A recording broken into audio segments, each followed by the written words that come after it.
Hello everyone, can you hear me? Yes, sir.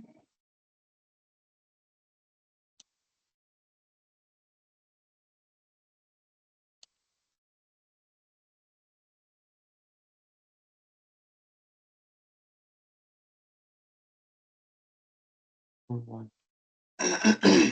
This is the first case.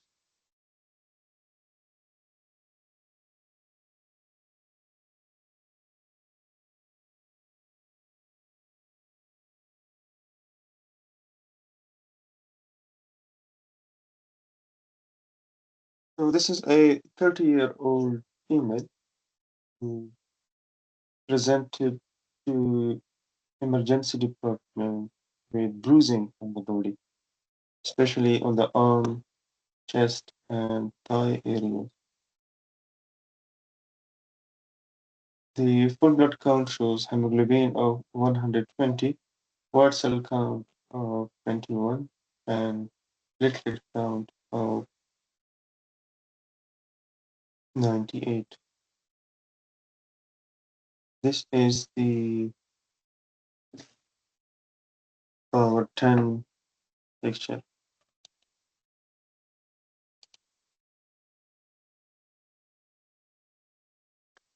And the lab hematologist. So the peripheral smear of this patient of 36 years of age is showing leukocytosis on power of 10. Okay. And then let's go to power 50. Admit your colleague who are in the waiting area, please. So this is now power 50. Let's go through it. What do you see?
All right.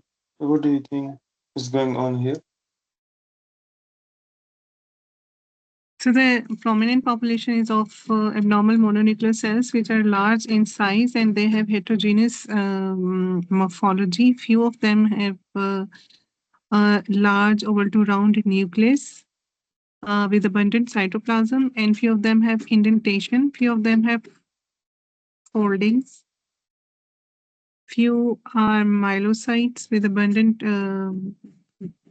granules inside.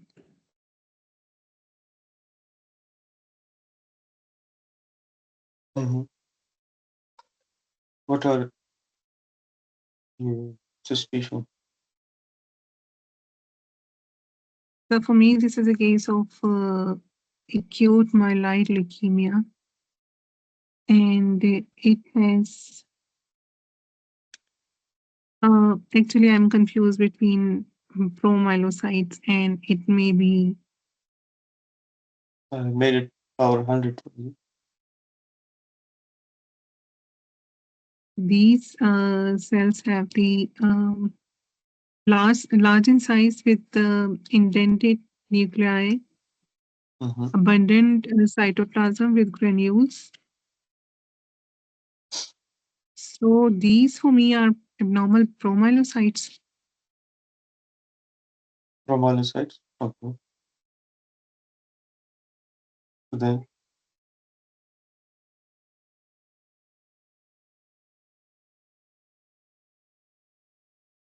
What Yes, is your sir. next step? And Further testing of the patient, especially for coagulation profile, immunophenotyping. If this is peripheral smear, then Mhm. bone marrow examination as well. Bone marrow examination for what?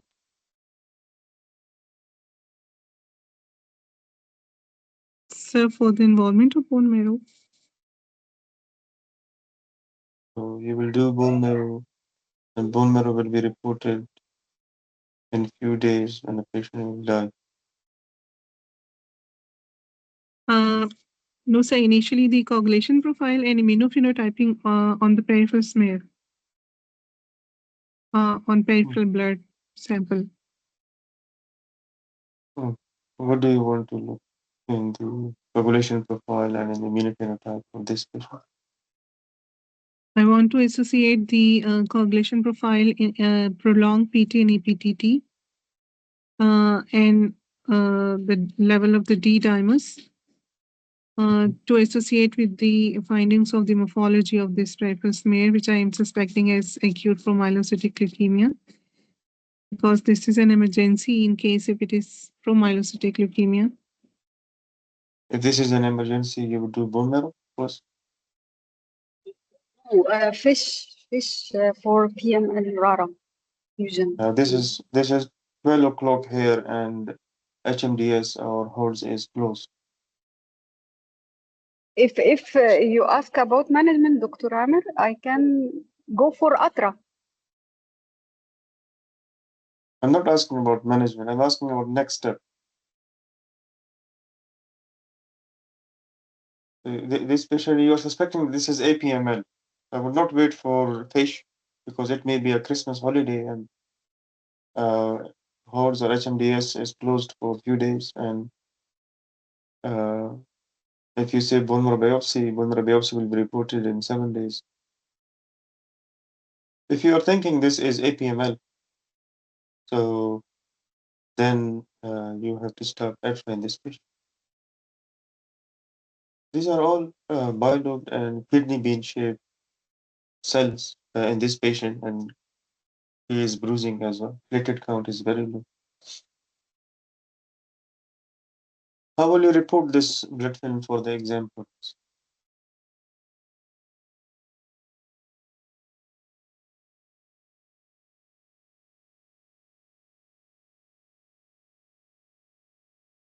Clinical hematologist going for exam.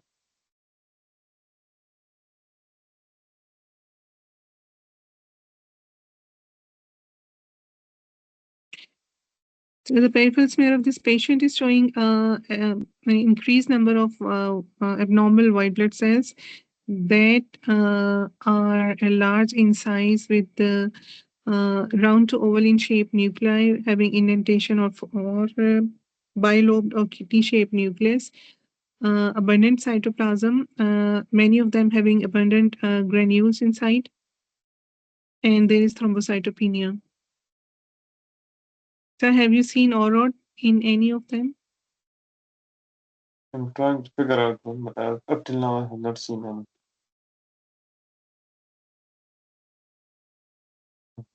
So complete your blood film report.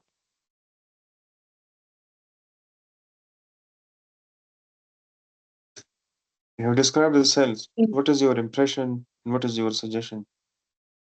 Yes, sir. The findings of the peripheral smear are suggestive of acute leukemia, most probably the acute promyelocytic leukemia.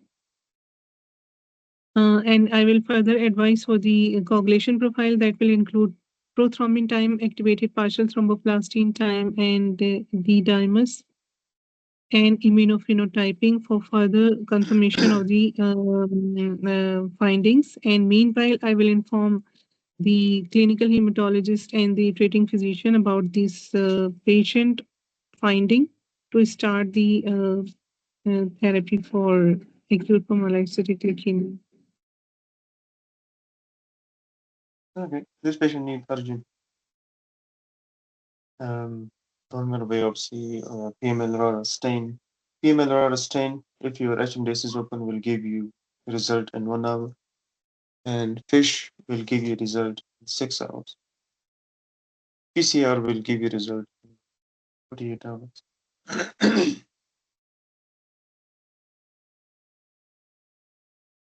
What category of APML is this? High risk or low risk?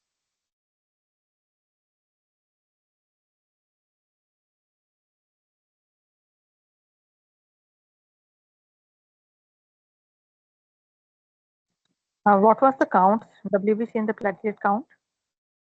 21 is the count for white cell. Okay, so it's high risk because it's more than 10. Okay. And what treatment option do you have for this patient? In the high risk, we have to go with the ATRA plus chemotherapy. ATRA and Chemotherapy involving the Which- idarubicin. idarubicin. Would you like to do any test before going for ATRA and idarubicin in this patient? Echo,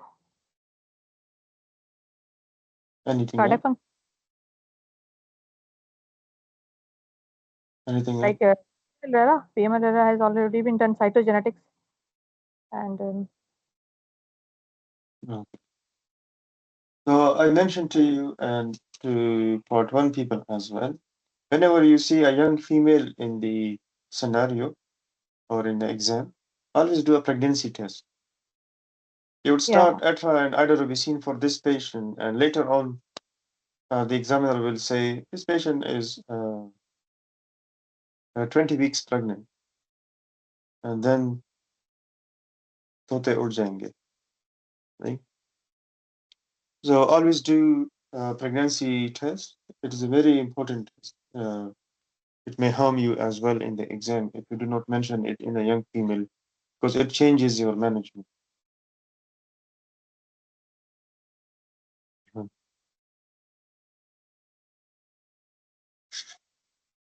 And when you suspect that this is APML, always act urgently. Do not go here and there. You have seen bilobed cells. You have seen very granulated cells. This is likely APML. Inform the patient and your consultant on call and discuss starting urgent ATRA in the patient. And in this patient, because the white cell count is very high, we will start ATRA and idarubicin after consent in this patient.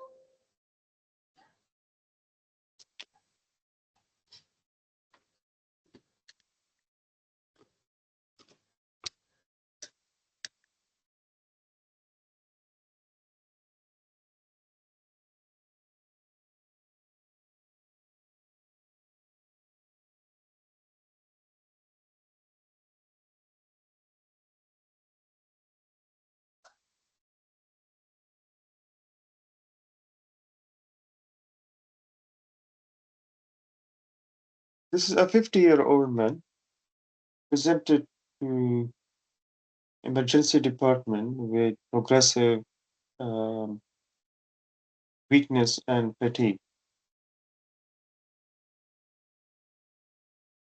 His hemoglobin is 80, platelet count is 130, and white cell count is 17.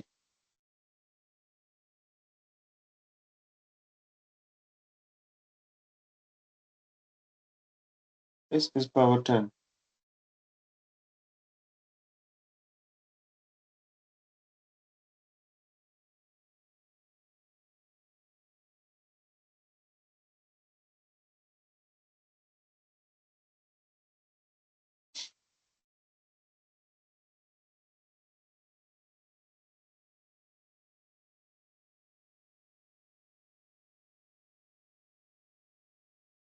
Yes. Any lab hematologist? Lab scientist? So the peripheral smear of this patient is showing N isocytosis in red cells. The predominant population among the white blood cells are lymphocytes on power of 10. Okay.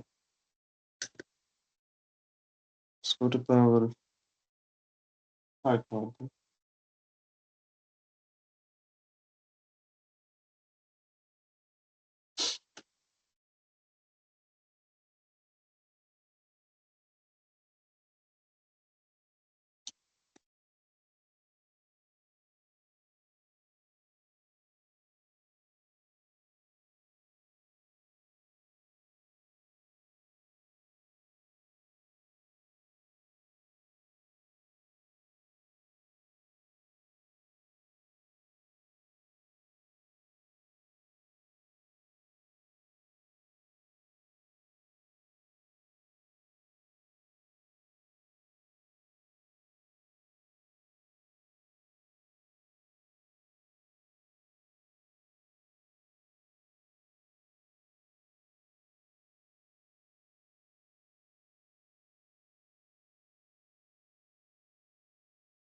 Yeah.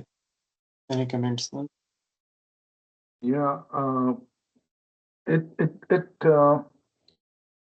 looks like there are anisocytosis with polychromasia. Some large RBCs are seen, looks like they're probably reticulocytes. And I can also see a fair number of mature small lymphocytes. Till now, I cannot see any other leukocytes, and platelet counts are markedly diminished. So, are you lab scientist or you a clinical hematologist? No, I'm a clinical hematologist. Are you preparing for FRC part 2? Yeah. Okay. So report this blood film for the exam.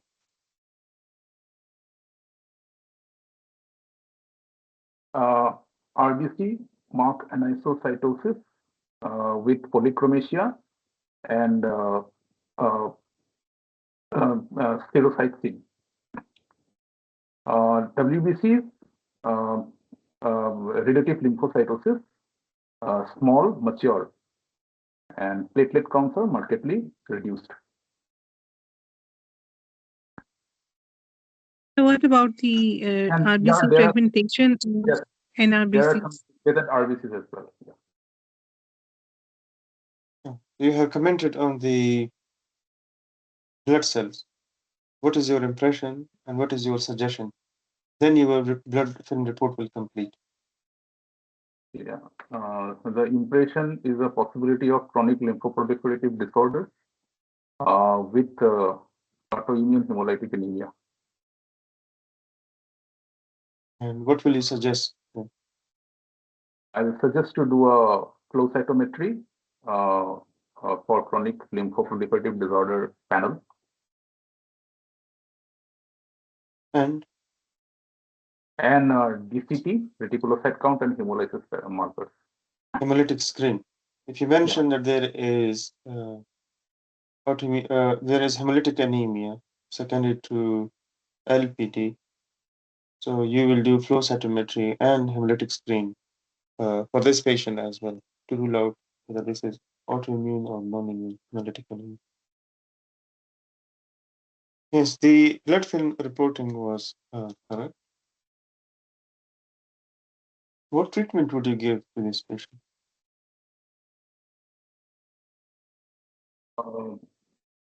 If the patient has a chronic lymphoproliferative disorder like CLL, and if the hemolytic screen shows presence of autoantibodies, that means the patient has autoimmune hemolytic anemia.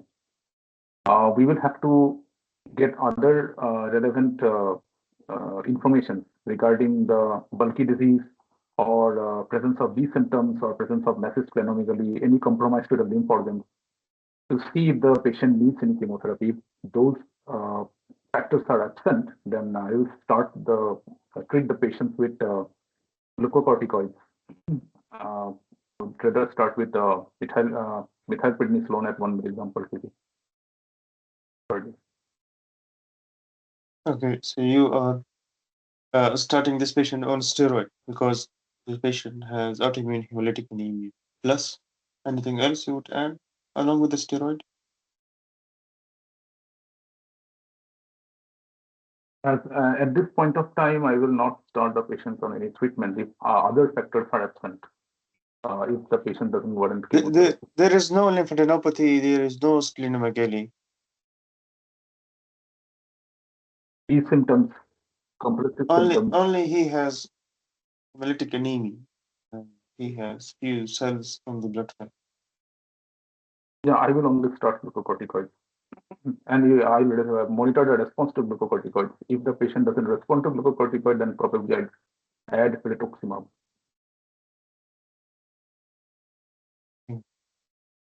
So whenever you start steroid in a patient, always mention that you will give this patient bone protection and gastric protection as well. This patient is having hemolysis, so you will give this patient folic acid as well. And if the patient does not respond to steroids, then the guideline says then that you will think about the CLL therapy. If you're giving rituximab is a component of the CLL therapy in most of the regimen. So one of the indication of CLL treatment would be autoimmune hemolytic anemia not responding to standard therapy. Standard therapy is steroid first line. But most of the patient in practice, they would respond to steroid. Yeah, thank you. Right, so you are planning to start this patient on CLL treatment because patient is not responding to steroid or he has a massive splenomegaly or massive lymphadenopathy that is compromising the vascular structure or nerve structure. He is a 50-year-old fit person and no other comorbidities. What are the regimens that you have for the treatment of CLL? Yeah. For the treatment of CLL, our regimen, if we have to start treatment, we have to first assess whether the patient has a TP53 mutation. We'll run a pitch for TP53 as well as mutation analysis for IVI gene rearrangement. If TP53 mutation is present, then the frontline therapy will include BTK inhibitors with or without rituximab. I can use ibrutinib plus rituximab, or I can also use single agent acalabrutinib. If the TP53 is absent and the patient's IVIG is unmutated, then we can use we may or may not use BTK inhibitors. We can also use chemotherapies and also we can use BTK inhibitors. However, if the IVIG is also mutated and TP53 absent, then the ideal regimen of choice will be FCR, which gives an operational cure for many patients. And if FCR is intolerable, then we will refer to bendamustine rituximab. The total duration of cycles will be 6 cycles, followed by end of treatment response assessment.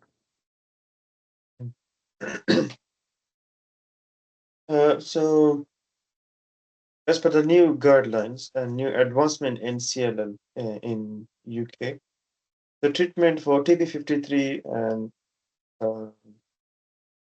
non-TP53 is almost the same. We are not using FCR anymore. It is abolished in UK because of the requirement of irradiated blood and the risk of secondary cancer, especially skin cancer. So we have fixed duration when I, venetoclax ibrutinib, or when O, venetoclax obinutuzumab. The patient cannot take this, then we have less intensive regimen, acalabrutinib or zanubrutinib as a first. FCR is no more. CLL is one of the disease which is very, very fastly evolving in terms of treatment. The BSH guidelines are, I think, from BSH 2022, but even after 2022, there are a lot of advancement. Okay. FCR is okay, it is still present in the guideline, but in practice, we do not use it anymore because of the risk of fludarabine-induced hemolysis, Right. fludarabine requiring irradiated bloods, and fludarabine-associated secondary risk of cancers. But if you do mention it in the Viva, they will not detect any marks. They may ask you extra question, is there any risk associated with FCR? And you have to mention this. Just one question here regarding venetoclax plus obinutuzumab. Is it a frontline? I mean, is it recommended for frontline or only Yes. relapse? Okay. When they are now in the frontline therapy. Someone was asking, yes. Yeah, basically, I have a question. It means in the CLL currently, we are not differentiating the patient in two categories, T53 mutation or present is not. We have Are we- to differentiate to find out the prognosis. If TP53 is mutated, it has bad prognosis. Yeah, means I mean asking about the treatment regime, the venetoclax, ibrutinib, or venetoclax, obinutuzumab, or zanubrutinib and acalabrutinib, all the treatment options will be the same in both categories? Yes, but some people, they would tolerate intensive regimens. The venetoclax-based regimens are intensive regimens, but there may be people who have underlying comorbidities. They may not tolerate Ven-O or Ven-I. So for them, you have to give them less intensive regimens and oral regimens, which are zanubrutinib or acalabrutinib. Okay. Just like in AML, those who are fit, we give them intensive chemotherapy, like AIHA or the. For those who are not fit, we give them less intensive therapy, like Ven-Aza, etc. The same goes with the CLL and so on. Okay, thank you.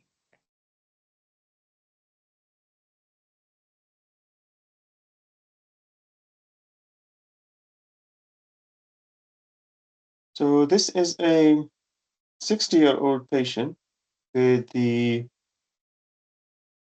pancytopenia and splenomegaly.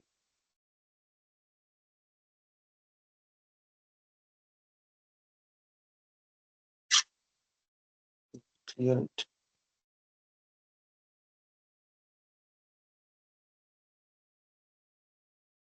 Do you have any differential in your mind if the scenario says pancytopenia and splenomegaly?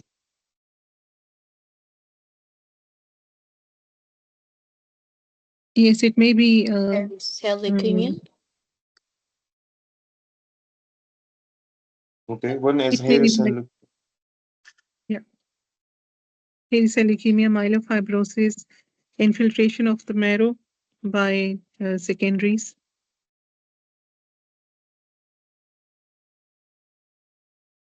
Right, so this is power 4. In the exam, you will first see whether the specimen of the trephine is okay or crush or not. And it will also give you an overview whether the infiltration is peritrabecular, nodular, diffuse, or if there is any fibrosis. Fibrosis is peritrabecular or diffuse type.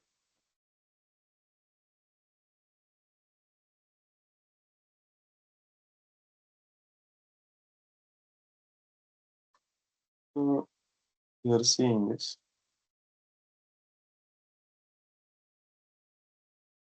This is the length of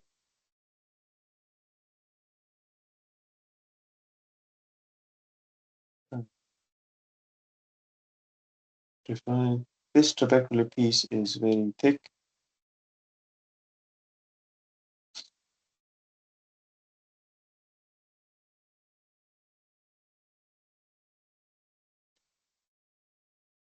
You have seen that. Now let's go to our 10. So are these trabeculae, thickened trabeculae are because of some disease, or these are some error in taking the sample? You have to tell me.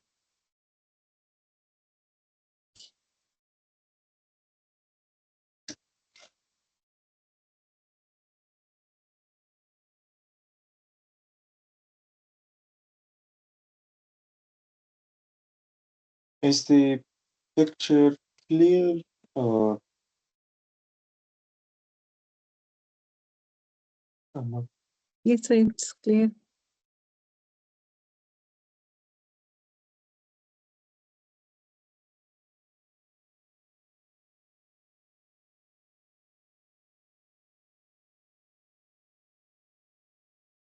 The patient has pancytopenia and splenomegaly.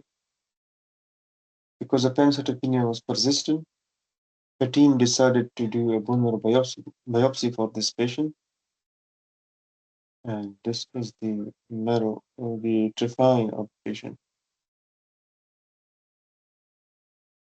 So this is an adequate length trephine biopsy sample of a 60 years old patient, hypercellular for age, and our architecture is effaced because of the diffused infiltration of abnormal mononuclear cells having a central nucleus with clearing of the cytoplasm appearing as fried egg appearance.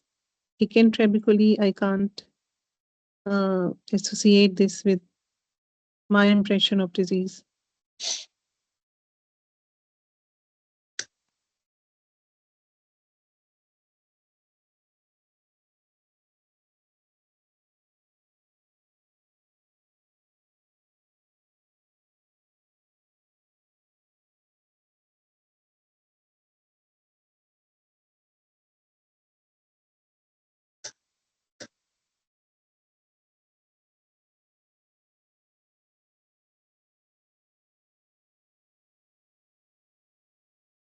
What do you think now? Great. Spindle shaped cells. Sorry? Spindle shaped cells are there. We cannot hear you. There are few spindle shaped cells over there. Still, we cannot hear you. No? We cannot hear you.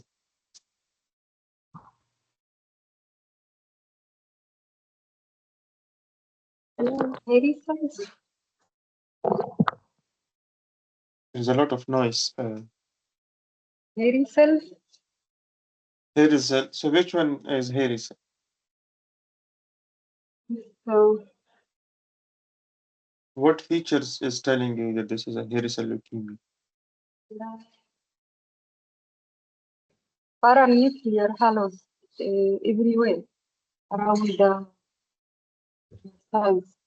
Around the cells, Right, this correct. nucleus. Right.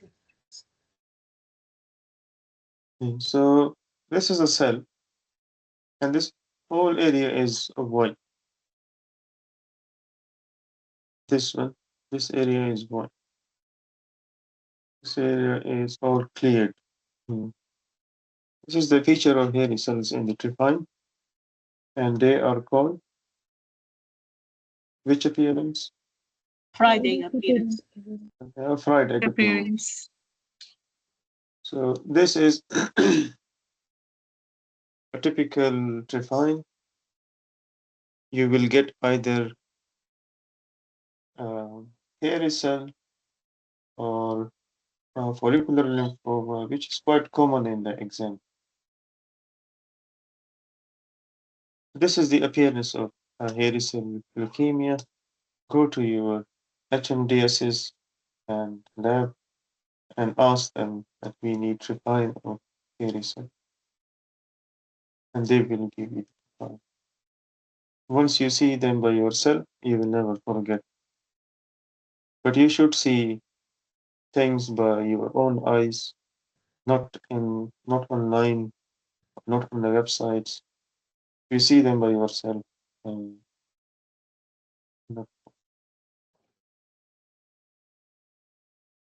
I don't have the trephine of Gaucher disease.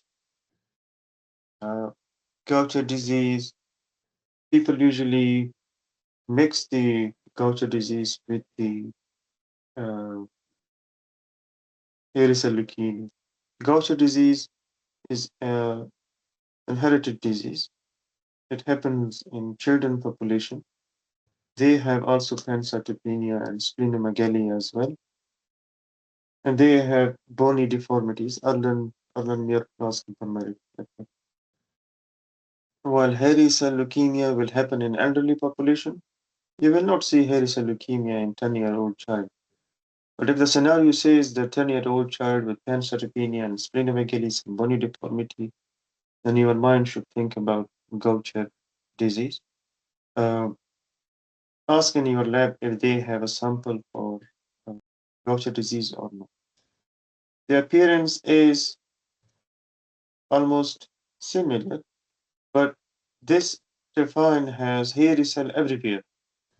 And in that Gaucher, they will have localized appearance of cells like this with distance and in between the marrow will be normal. So see the Gaucher disease trephine or aspirate before your exam. If you are attending Vishal course for part 2, he has one Gaucher disease slide. Because it is very rare, so it may not be present everywhere.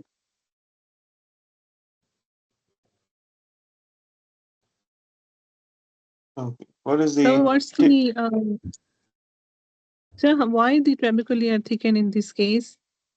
because hairy I cell can't explain. leukemia is usually associated with fibrosing. The trabeculae gets thick in all fibrosis related disease. If you have a myelofibrosis, if you have a systemic mastocytosis, or if you have hairy cell leukemia, you will find thick trabeculae because of the extra fibrosis. Right, sir. Thank you.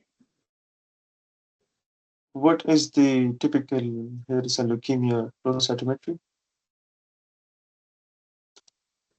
CD So there are two 103, one CD 25, and one CD 123. And 11C. 11C. The hairy cell panel has 4 things. 11C as well. 25, 103, and 123. And the mutation?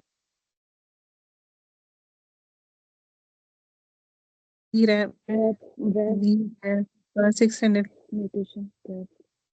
BRAF mutation and MAP2K mutation in the variant. There is no variant. Okay, okay. Yes, that has been included in. I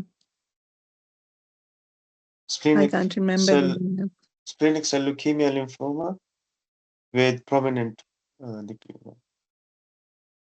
Yes, sir.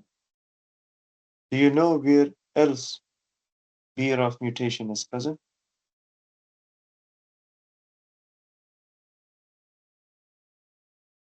Systemic mastocytosis. They have DKIT.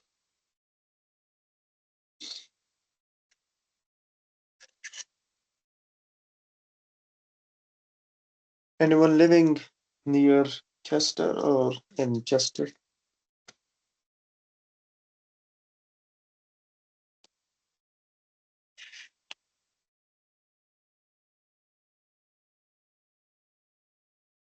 So they can be found in colon and lung adenocarcinoma as well. I just found in on internet.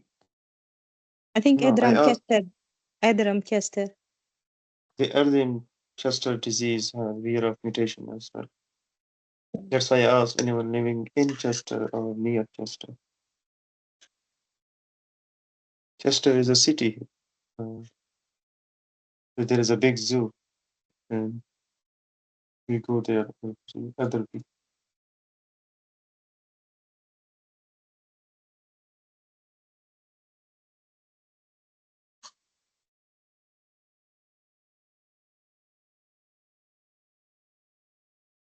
Okay. This is a blood film of 1-day-old neonate.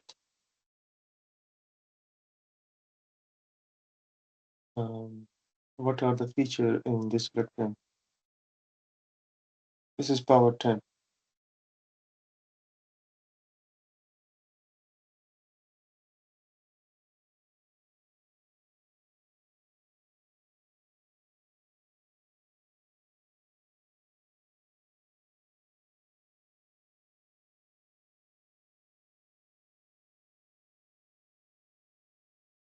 I will make it to So, but power. it may be normal for the neonate.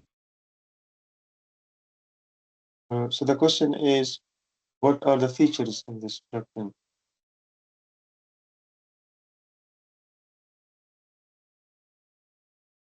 Nucleated RBCs are present on the peripheral sphere. And RBC are there. And What macrocytosis. else? Sorry? Macrocytic RBCs are there. They are maybe Ma- normal for the neonatal age. Macrocytosis. What else? Platelet enhancement cytosis. What is this? Howell Jolly body. Okay.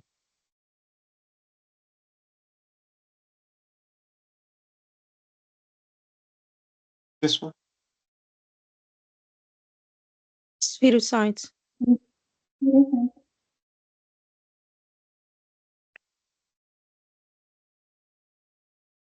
Okay, so you will have one question, either, yes, mostly in short cases in the part 2 exam, where they will not ask you any diagnosis or differential diagnosis. They will ask you enumerate the features in the blood film. So then you have to pick up all the features. This patient, like 1, 2, 3, NRBC, macrocytes, packed red cells, whole jelly bodies, spherocytes. If you see any other abnormality, then you have to mention all of them. So you will have one slide like this, which will be not for diagnostic purpose or differential diagnosis. They will only ask you what is the features in this blood film, or then the next questions will be, does this patient need any treatment, or what is the expected mutation, or what next test you would do, etc. Or they can ask you why this patient has whole jolly bodies, why there are NRBC in this patient blood film. So then you have to explain that in your answer. So do see blood film of a neonate, because most of the people says that this is leukoerythroblastic or bone marrow is under stress because of severe infection or sepsis or severe hemolysis is going on. This is wrong. This blood picture is okay in a 1-day-old child. If this picture is not present, then I will be worried whether this patient has any bone marrow aplasia or because of the NTK antibodies or something else. Okay. And is it normal that Howell Jolly body is present in the peripheral sphere of neonates because of hyposplenism? Their organs are then- not developed. Their organs are not developed fully, so everything is low in the neonate. If it is coagulation factor, if it is spleen, they are all low in the neonate. It takes some time to reach the maximum function. Okay. This was just a neonate blood film to show it to you that it can come in exam. It has appeared before just for the enumerating the features in the blood film. Now, as the last case is a bit of interesting one. If we can pick that up.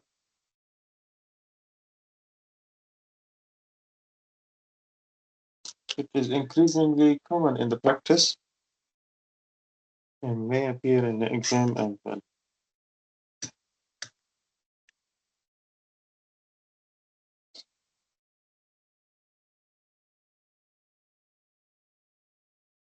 So this is an aspirate of a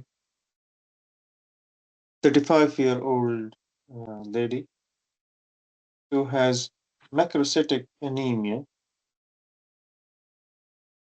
and recurrent elbow joint inflammation. Because of the macrocytic anemia, persistent macrocytic anemia with normal B12 and folate, we decided to do a marrow on that. This is the aspirate. These are the particles, and these are the cellular trails.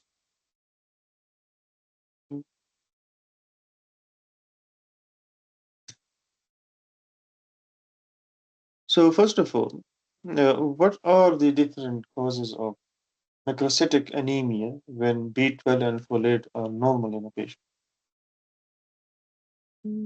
So there are certain causes that are macrocytic non-megaloblastic that will include the physiological findings in the female that is pregnant and in a neonate. In the other causes are hypothyroidism, alcoholism, and aplastic anemia, MDS. Okay, MDS, even hemolysis cause a high MCV, hypothyroidism, some medications as well, hydroxycarbamide, high MCV, methotrexate, high MCV. Myeloma people have high MCV as well. So this is the aspirate of the patient, and we'll make it to power 50 to see if you can see anything distinguishing.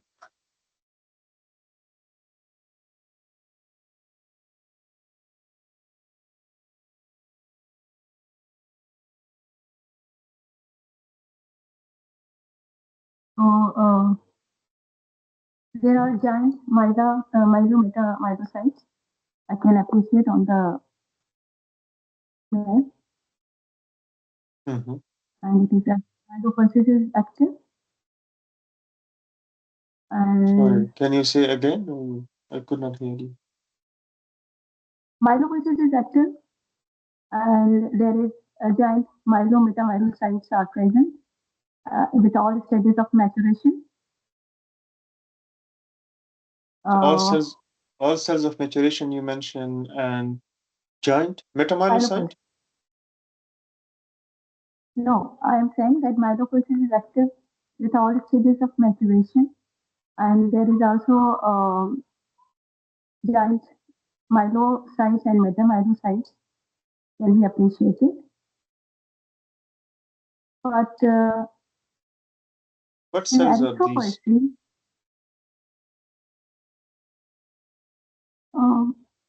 looking like myelocytes, but maybe eosinophilic. I can't appreciate the granules appropriately. This cell has some granule. Mm. This cell has no granule.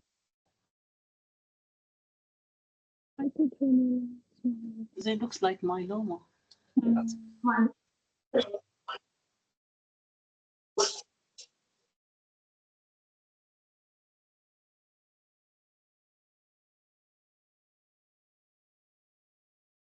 so these are the myeloid cells. Majority of the cells are myeloid cells.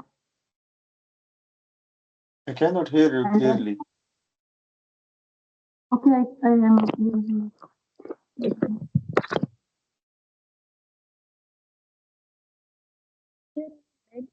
some central clearing across all the cells. Which cells are these cells? That is an erythroid progenitor.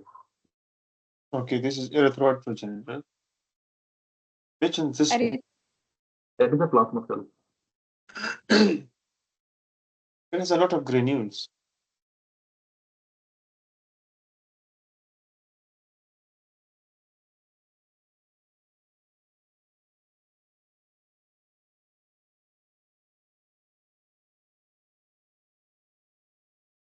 Maybe If they it is- are. Yeah, Even xenophilic. there's central clearing across. Half, is there perinuclear half? If it is, if you're thinking that this is plasma cell, then there should be a lot of plasma cells. Plasma cells should cover more than 10% or more than 60%. But they are very few. One of the So characteristics. somebody mentioned that erythroid precursor are there. Okay. Erythroblastars are there. Megaloblastars are there. Yeah.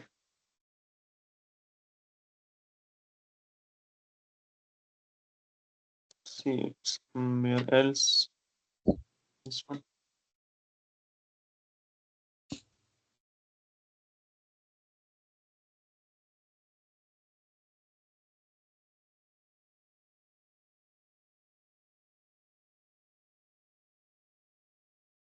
I can put some more. Why this patient has recurrent elbow swelling?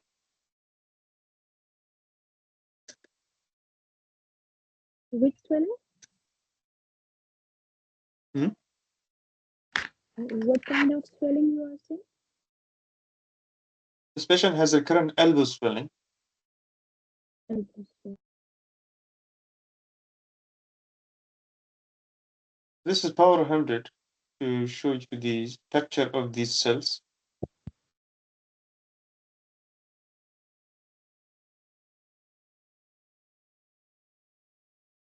Fortunately, it cannot be clear more than this. They have the basophilic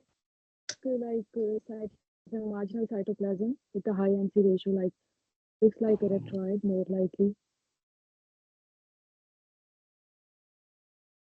So you have identified that there are erythroid precursors and there are some myeloid series as well, which is correct. They are all granulated. There's a large erythroid precursor with vacuoles. And this is a large myeloid cells with multiple vacuole here. So if a erythroid precursor has vacuole and myeloid series cells have vacuoles, and patient has recurrent joint inflammation, Is it VEXAS syndrome? it is VEXAS syndrome.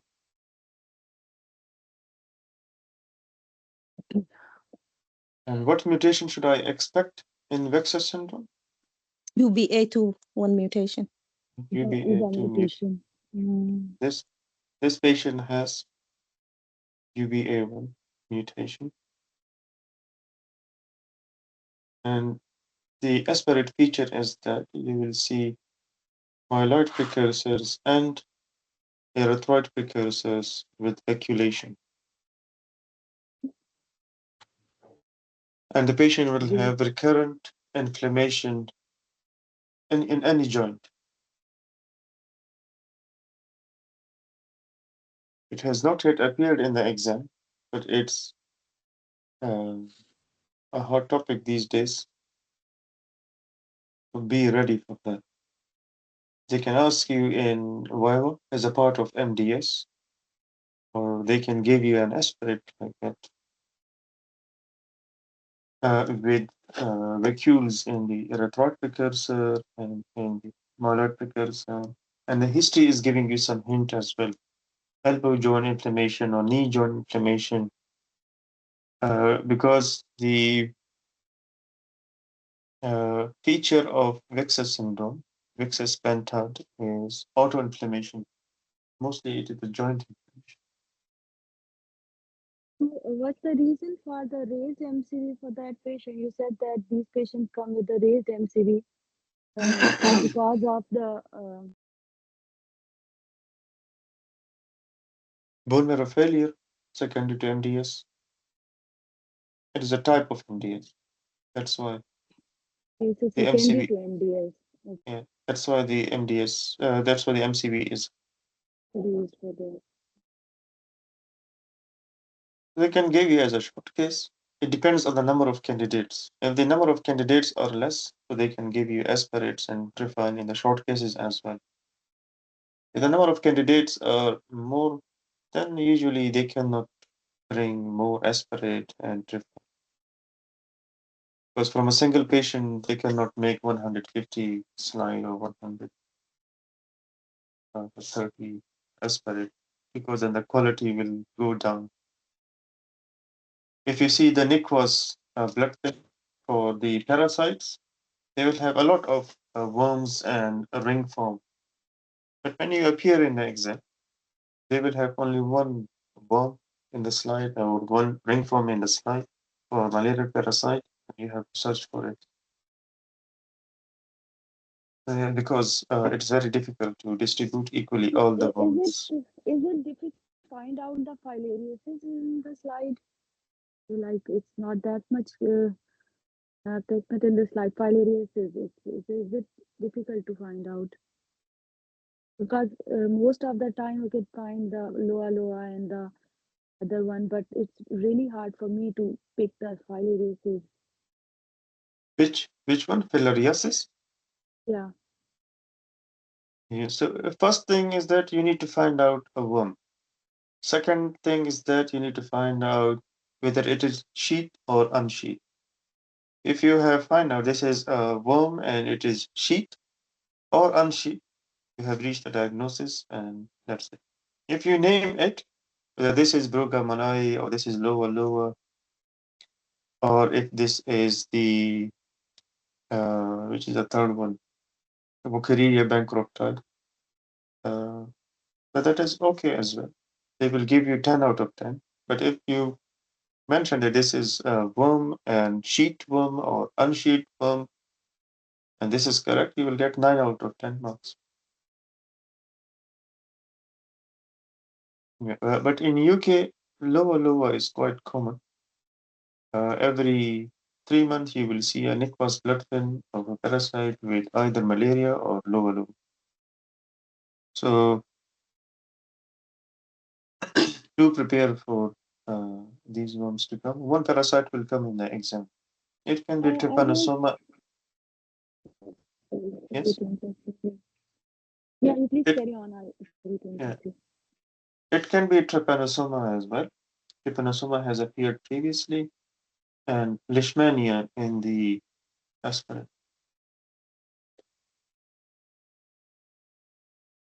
You said that is associated with the MDS. Just want to have a look on the MEGs. If you could scroll on that slide for the MEGs. What happened? Can you repeat, please? I just want to have a look on the MEGs in the previous slide, if you could, if it's possible, because you said it's been associated with the MDS. So there could be some finding related to the MDS in the MEGs as well, maybe. In what? In megakaryocytes. So, Megakaryocyte, megas. yeah. Okay. Let's see if I can find any mega for you, but looks like there is no mega. No, it is all filled with these cells. No, there is no mega. Okay. Only this one I have found.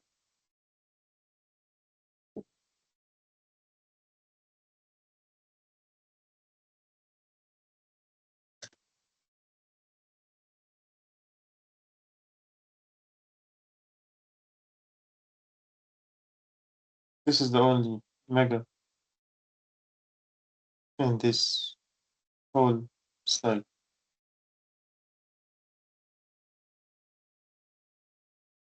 It's a bit distorted one. Look. It has 3 nuclear control 1.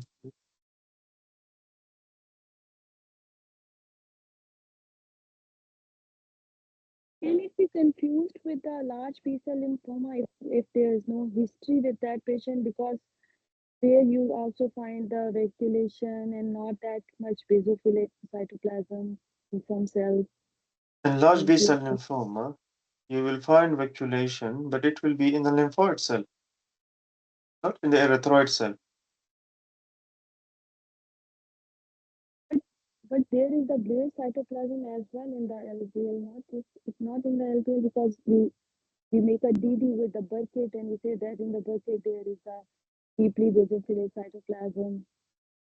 So last time we have seen Burkitt lymphoma, if you remember it, the Burkitt lymphoma cells, they are very, very basophilic. Their cytoplasm is just like this one, like this cell has a appearance, dark blue. Their cytoplasm is just like that, and a lot of vacuolation over here. DLBCL has large cell, lymphoid cell, not myeloid or erythroid cell, and they will have vacuolation over here. ALL cells have also vacuolation in the blood film or in the aspirate, but they are lymphoid-looking cells. They are not myeloid or erythroid-like cells. And the history will also tell you that this patient has lymphadenopathy, 40-year-old patient with lymphadenopathy and cytopenias. Now you have done bone marrow biopsy.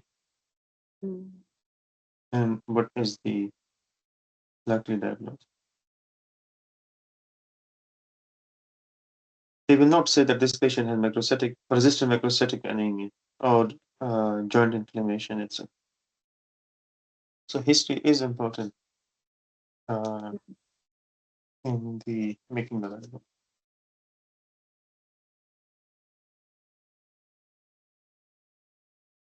Okay, so I think this is